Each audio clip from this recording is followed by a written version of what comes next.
2022 has been an interesting year for champion designs in League of Legends. So far, we've had the girl that has been majorly changed in every single patch since her release, the girl that got an entire part of the season removed because it didn't work with one of her abilities, and the girl who got their event shafted because we needed more anime waifus. I, for one, am finally calling Riot out on their joke of, we don't think new champions are overpowered overall, because their latest creation has pushed the envelope for power budget. For those of you that don't understand this term, a power budget is the amount of power each champion allocates to each of its abilities. You can kind of think of it like money. Some champions like Malphite spend all of their money on their ultimate while the remainder of their kit suffers. Champions like Udyr spread out their savings through multiple abilities and watch the interest rise over the years. And then there's even champions like Zoe who do a line of coke in the bathroom and make two abilities just destroy everything while the rest just do random things that they don't really need but are just nice to have. However, Nilah doesn't just have a power budget, she has a power trust fund. Because Nilah went around and stole the power budget from every single champion in League of Legends that has a heal or shield, donated it to her passive in Q, and got a tax cut to put even more money into her other three abilities. To say Nilah is overloaded is honestly an understatement. She's just the full load.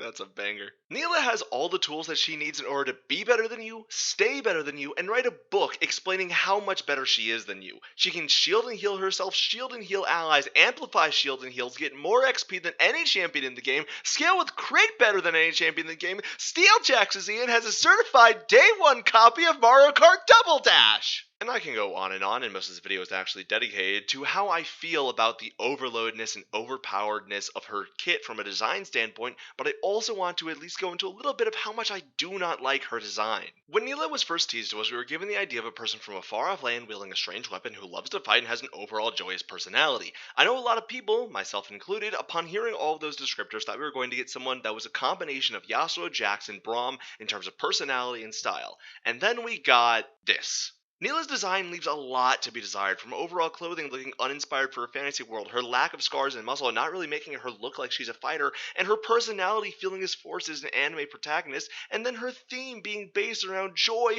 while her title is the Unbound Joy. She left a lot to be desired. And yes, I do understand that her lore makes the fact that she can only feel joy make sense, but it doesn't make it any less obnoxious. Now, I won't sit here and say that I am a god at understanding good or amazing character design. But I know when it's bad or less than stellar, so you've got to understand where I'm coming from here. Even Eric didn't enjoy staring at all the art of her we needed for this video. But even with these flaws, please join me in explaining the abomination of this champion and the honest truth about Nilah, the Unbound Joy. Nilah is one of those characters that brings a lot of new lore to the table as well as expands on previous lore. In Nilah's case, she brings a new perspective to the demon chart that came out with Yone. Nilah hails from the far to the east land of Kothkani, the neighboring country to Camivore where Viego and other Shadow Isles champions come from. However, she was not always the joyous warrior that slew enemies the size of mountains, and she didn't always go by Nilah. She was once a young, lanky bookworm that was obsessed with reading about the tales of old, how heroes slew monsters about those monsters, and how the universe itself was born from her people's perspective. In particular, she loved the story, The Cycle of Ashlesh. This book described how the gods struck down Ashlesh, the Lord of Joy, as he tried to devour the gods' realm and trapped in within the seventh layer of the underworld. Nilah, being a big nerd, determined that this place where Ashlesh was being held was actually under the very capital of Kothkani, guarded by heroes that kept the Lord of Joy at bay. She went in hopes of finding this place and then learning its secrets or standing amongst those heroes herself. Then, she was gone. The memory, writing, and all traces of her former existence were gone, almost as if she never existed. 10 years went by, and a stranger appeared in her homeland. No one, except us as the readers, truly know if this one was the girl who set off 10 years ago, but she referred to herself as Nilah, the name of a legendary river of fate, and carried a joyous smile ear to ear. Nilah then quickly began slaying legendary beasts, her legend growing throughout her people as she tackled beasts that a normal human could only dream of felling. At her side was the legendary power of Ashlesh itself, used in a special water-forming whip and giving her incalculable strength. Now, she seeks bigger and badder opponents, traveling to Bilgewater itself in order to test her skills and learn more of the 9 siblings of Ashlesh, because Ashlesh himself is actually a primordial demon of joy, who struck a deal with Nilah effectively doing 2 things. He wiped away the Nilah of old from existence, and took away her ability to feel anything but unending joy. Now that doesn't mean she doesn't know when she wants to feel other emotions, she just can't. At all. It should also be noted that we don't know a whole lot about the other primordial demons, but we at least know that Fiddlesticks is one of them. However, Nilah also reveals to us that Viego, the ruined simp, is going to be coming back at some point as the magic that binds him is weakening with each passing moment. The true threat as she sees it isn't Viego himself, however, but actually the ruination that he brings, causing the demons to go berserk and have a chance at breaking their bindings. Overall, her lore is pretty good, and honestly makes the character a lot less boring compared to what we have with her design-wise. And while it is a bit anime protagonist with how she has this incalculable amount of power that is the actual words used, can't really be beaten in lore by most things outside of Celestials, maybe, and somehow knows things that no one else would have knowledge of, her lore moves the champion from a solid D tier to a C+ overall for her design. Nilah's passive, Joy Unending, is the ability that's supposed to force her into the bottom lane. Passively, whenever an ally uses an ability that heals or shields Nilah or themselves, Nilah will increase the power of the shield or heal and grant the person who didn't get directly healed or shielded the bonus amount as a heal or shield. Let me reiterate this in case you didn't hear that right. She makes every single enchanter stronger just by existing. Now, I should also mention that this part of the passive applies to every single thing that heals or shields, not just the things that can heal or shield anyone, meaning things like Scion W, Gameplane W, Garen W, Wild a lot of Ws, Tom Kenshi, Swain Ult, Yubi passive, Olaf W, and a whole lot more become better just because you have Nilah around you, and it also grants her that shield or heal. It even applies to some things you wouldn't think it did, like the passive burn and heal from jungle items after the jungler has completed the Smite quest. This part of her passive alone makes laning phase with the sustain support that much better, as you're amplifying their shields and heals and making it so they can't get hurt too much either. This is why if you're playing a duo with this champion, I highly recommend Soraka because Nilah can almost negate the health cost on her W. Also passively, because every champion needs to have more than one passive nowadays, whenever Nilah kills a nearby minion, she and the closest nearby ally champion gain 50% of the experience lost from sharing. Now, I'm not an expert in math, I say, blatantly lying to all of you as I'm going for a minor in mathematics currently, but that's not important, because according to my calculations, this means that if Nilah last hits a minion, she can't get less than 60% of the experience it grants. Yeah, that's definitely not broken at all. Most of the time, you'll find yourself being 2 to 3 levels up on your enemy laners because you get so much more experience than they do as long as you're last hitting minions.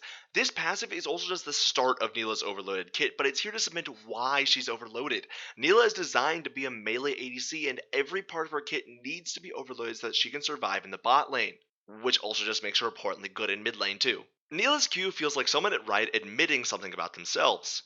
I won't say what, I think you'll figure it out.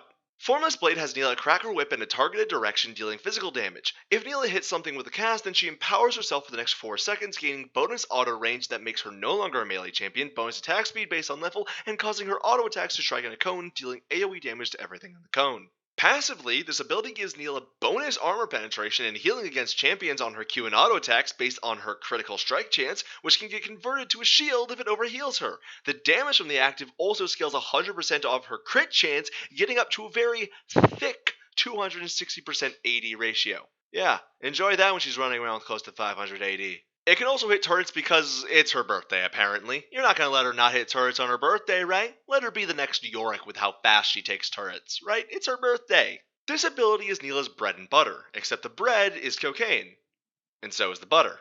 This ability is almost necessary for you to land if you want to do anything as Nilah. Whether it's trading, getting CS, or actually killing someone, the amount of damage that the cast does combined with the amount of combat stats you get from hitting someone means you'll be opening up a can of whip ass. Oh boy, we're only 2 abilities deep and Nilah already has up to 15% Omni-Vamp on her autos and Qs against champions, up to 33% armor penetration, overheal capabilities, bonus attack speed, T-Mod on her basic attacks, better healing and shielding than you, the best crit ceiling on any champion to date, and can gain more experience than you, and this is just 2 abilities! Riot!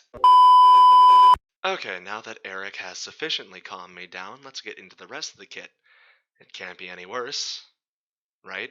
Nilah's W is what happens when you take one of the most toxic and memeable abilities in League of Legends and make it better. When activated, Jubilant Veil covers Nilah and Mist for a short duration, becoming ghosted, gaining bonus movement speed, reducing all magic damage she takes, and of course, granting her dodge against all basic attacks. Riot, I thought we agreed that dodge was a broken stat and that only Jack should have the remains of its long-forgotten glory, and while Nilah doesn't stun people around her after her W is over, and has a much longer cooldown than Jax's Counter-Strike does, during the duration she can grant the same effect to allies just for a slightly reduced duration.